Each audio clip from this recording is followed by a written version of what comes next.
high. So if you have found yourself lately feeling so anxious as a result of, you know, everything that is happening currently, especially if you are in the part of Nigeria in this continent, you really want to take an intentional step towards your well-being and your self-care. If managing anxiety and even depression, it could be very difficult. But here are quick tips of what you can do.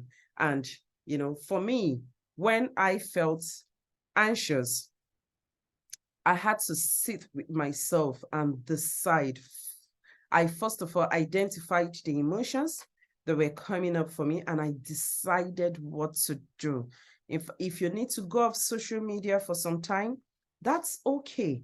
If you need to sit, practice some mindful breathing, some mindfulness, be still for some time and not just pick up informations, news from anywhere, then you might need to do that. If you need to keep in touch, maybe with some support system. And when I say this, it's important that the people you're discussing the outcome and events of this election with are people of like minds, so that you don't get hurt by maybe their choice of words, not necessarily because they are not entitled to their choice of candidate.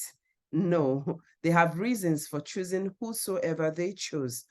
But because you have differing opinions and, different choice in terms of candidates, it might hurt you. So you want to keep in touch with people who share the same opinion or who are like minds with you in terms of this, because a sense of belonging have a way of, elevating that feeling of isolation.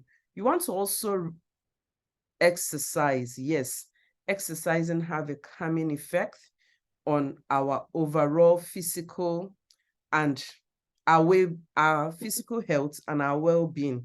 So you want to exercise, you want to practice caring for yourself, sleep well, eat a balanced diet, take part in things you like, activities you like, and try to challenge your negative thoughts. When those thoughts are coming up for you, you want to question it and replace them with something more positive, something more empowering, and something more realistic. You don't want at this time to jump into behaviors that are not healthy, such as, doing drugs or alcohols, just as a coping, a way to cope with the current challenge. No, you don't want to do that. You want to avoid that for now. Practice deep breathing, relaxations of your muscles. You want to maybe also see a professional in maybe a counselor or a coach who can guide you through how you can navigate this anxiety or the depression that's coming up for you. You also want to find your triggers. What are the things that trigger you at this time? That's where I said maybe you might need to go off social media.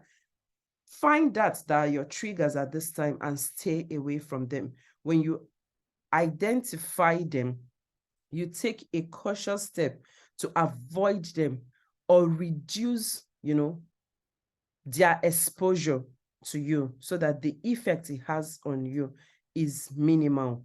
You also want to use your affirmations at this time. Positive affirmations, talk to yourself.